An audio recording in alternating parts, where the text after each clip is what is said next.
ఈ యొక్క సమయమందు గ్రంథంలో నుంచి కొన్ని సంగతులను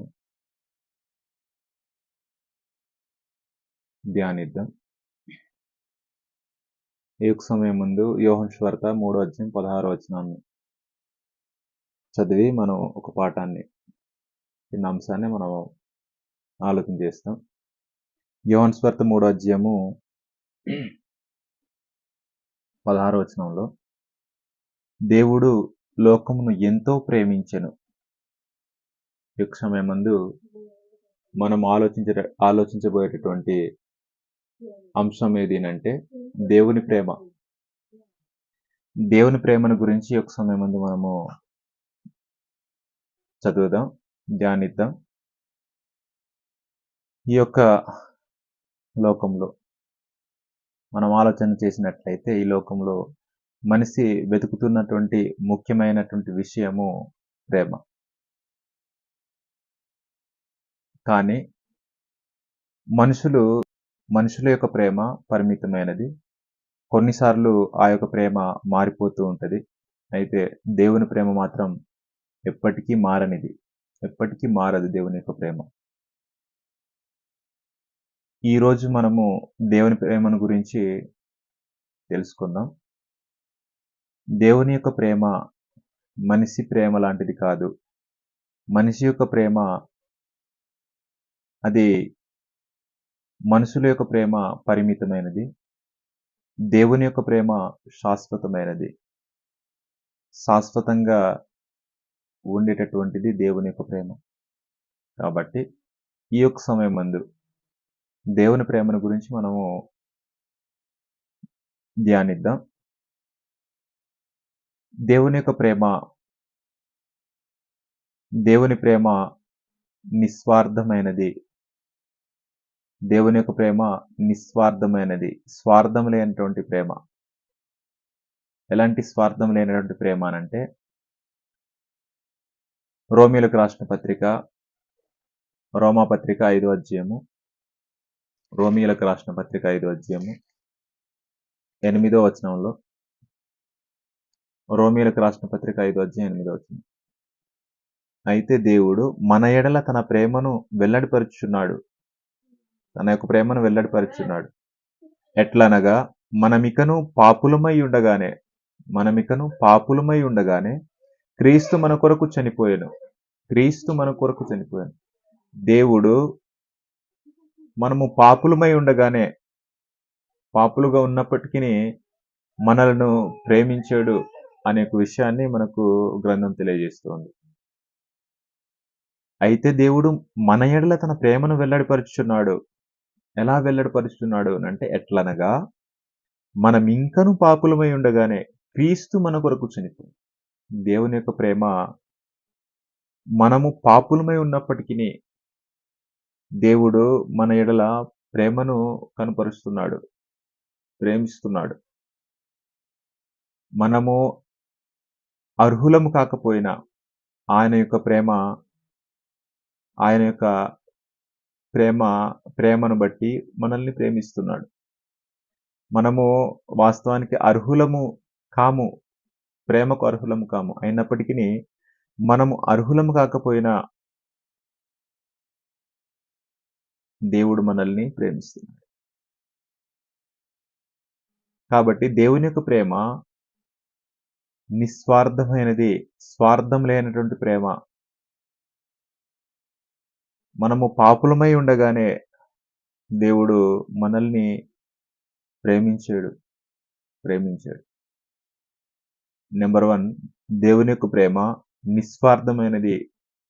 నెంబర్ 2, దేవుని యొక్క ప్రేమ త్యాగంతో కూడినది.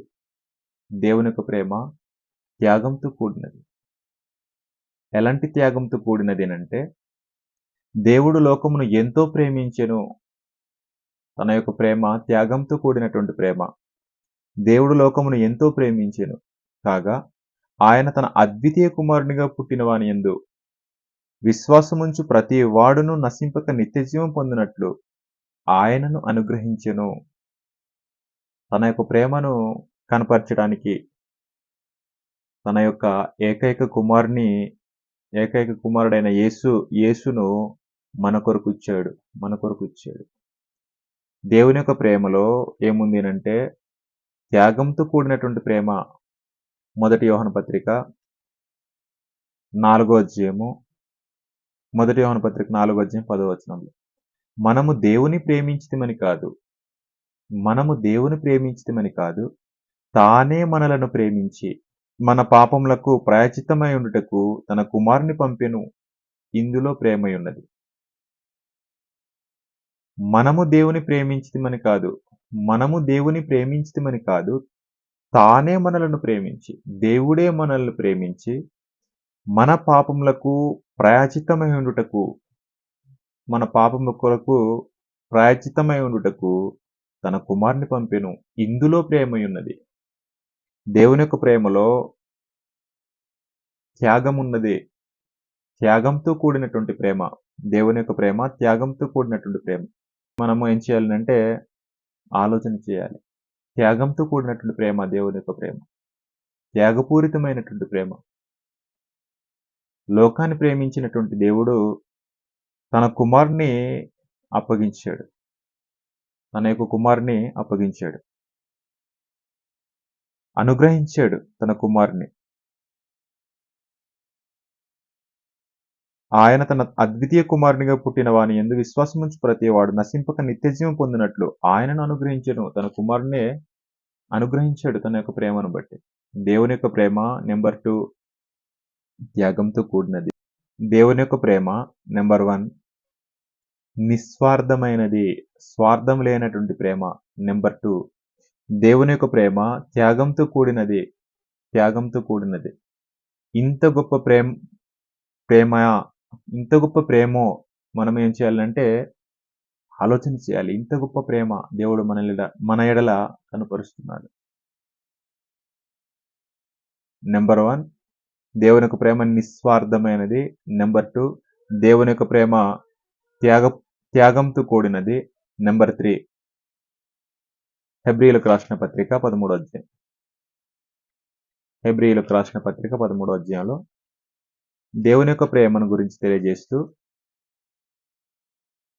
హెబ్రీయులకు రాసిన పత్రిక 13వ అధ్యాయము 5వ వచనంలో ధనాపేక్ష లేని వారై మీకు కలిగిన వాటితో తృప్తి పొంది ఉండుడి. నిన్ను ఏమాత్రమును విడువను, నిన్ను ఎడబాయను అని ఆయనే చెప్పెను కదా. ఆయనే చెప్పెను కదా.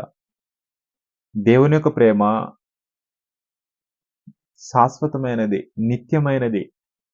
నెంబర్ 3 దేవుని యొక్క ప్రేమ నిత్యమైనది. దేవుడు విడువడు, ఎడబాయడు. మనుషులను ఎప్పటికీ విడిచిపెట్టని దేవుడు. నిన్ను విడువను, ఎడబాయను అని అంటున్నాడు. నిన్ను విడువను, నిన్ను ఏమాత్రమును విడువను, నిన్ను ఎన్నడూను ఎడబాయను అని ఆయనే చెప్పింది కదా. దేవుని యొక్క ప్రేమ నిత్యమైనది. దేవుని యొక్క ప్రేమ నిత్యమైనది. కాబట్టి మనుషులు మనల్ని విడిచిపెట్టినా గాని దేవుడు విడిచిపెట్టడు. విడువడు, ఎడబాయడు. విడువను, ఏమాత్రమును ఎడబాయను అనేసి అంటున్నాడు. నిన్ను ఏమాత్రమును విడువను, నిన్ను ఎన్నడూను ఎడబాయను అని ఆయనే చెప్పాను కదా. ఆయనే చెప్పాను కదా. దేవుని యొక్క ప్రేమ నిత్యమైనది. మనుషులు మనల్ని విడిచిపెట్టినా దేవుడు విడిచిపెట్టడు. ఎప్పుడూ మనతో ఉంటాడు. ఎప్పుడూ మనతో ఉంటాడు. ఆయన ప్రేమ ఎప్పటికీ తగ్గేది కాదు. తగ్గనటువంటిది ప్రేమ. దేవుని యొక్క ప్రేమ ఎప్పటికీ తగ్గనిది. మనము సహజంగా చూసినట్లయితే, సహజంగా మనము ఆలోచన చేసినట్లయితే, ఒక తల్లి తన పిల్లవాడిని ఎంత ప్రేమిస్తుందో మనందరికీ తెలుసు.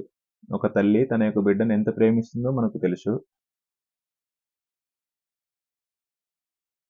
ఒక తల్లి తన యొక్క బిడ్డను ఎంత ప్రేమిస్తుందో మనకు తెలుసు. కానీ కొన్నిసార్లు ఆమె కూడా కోపపడవచ్చు.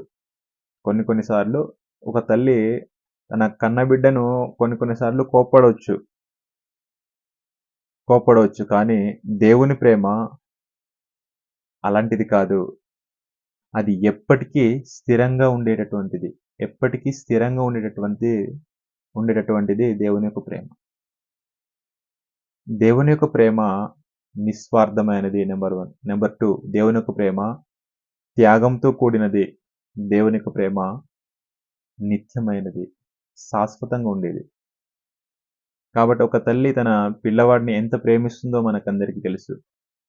ఒక తల్లి కొన్నిసార్లు ఆమె తన కొడుకుపై ఏం చేస్తుందంటే కోపపడవచ్చు గానీ, దేవుడు దేవుని యొక్క ప్రేమ ఒక తల్లి తన యొక్క బిడ్డకు చూపించినటువంటి ప్రేమ కంటే కూడా గొప్పది.